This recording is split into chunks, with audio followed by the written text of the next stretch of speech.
हमारो के ले ले चल ससुररिया बंद कोई के गोद दे जावा में के जा। अरे हमारो के ले ले चल ससुररिया बंद कोई के गोद दे जा। जिया जिया ममता जवानी अधिया छोटा ममता जवानी अधिया छोटा हजारों हजार रुपया का आशीर्वाद हमार बड़का भैया दिहनी हमार बड़का भैया देनी है भौजी। ए भौजी देखो देखो बड़का भैया तो बाहरा गइल बड़े बाकी तू है देवरा के जानो तरु नु 2-4 साल से जानो तरु अब बना जाना तो बिगाड़े लगा जी हाँ दिल जले विशाल कोच गांव फील्ड के तरफ से बहुत बहुत पुरस्कार बार बार प्रणाम है भौजी। ये देवरा का कर ले जानो तरुनु बड़ी परेशान करेला कि रहे घुरिया इलो फेर में अरे रहता वे किस के कि रहे घुरिया इलो फेर में अरे रहता वे किस के और का कोई दे दलाल हमार गल मिस मिस के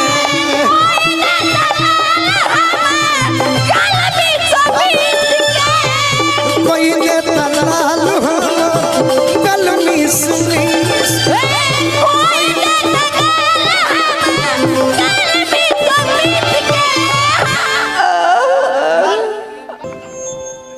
ये लौट गए ना वो का दे लोग हमारा के रहता में किस के कोई दे दलाल हमार गल मिस मिस के पखाऊ जो होई का रतिया में सुती रे जाता आई के बजरवा ये पिया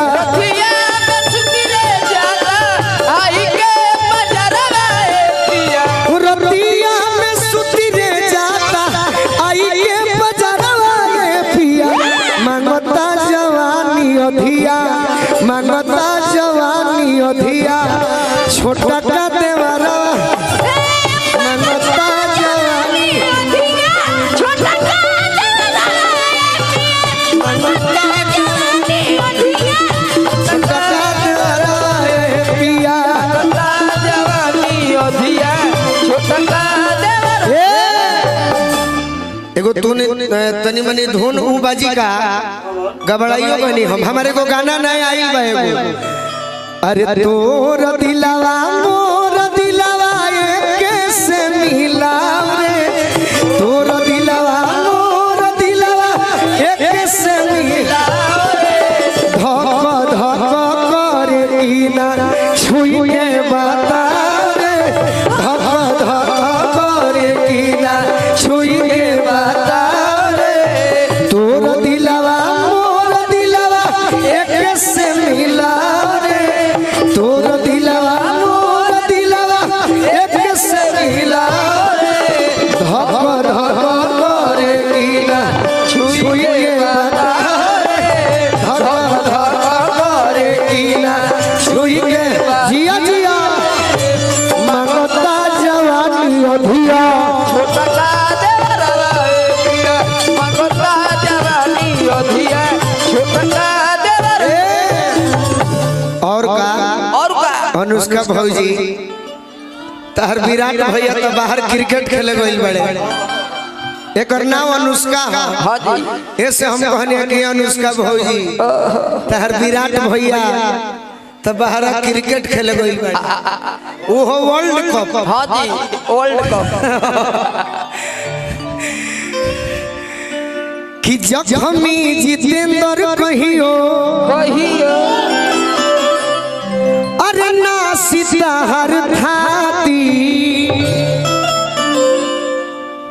जखमी जितेंद्र कहियो ना सीता हर थाती काहे गोलुआ देवरवा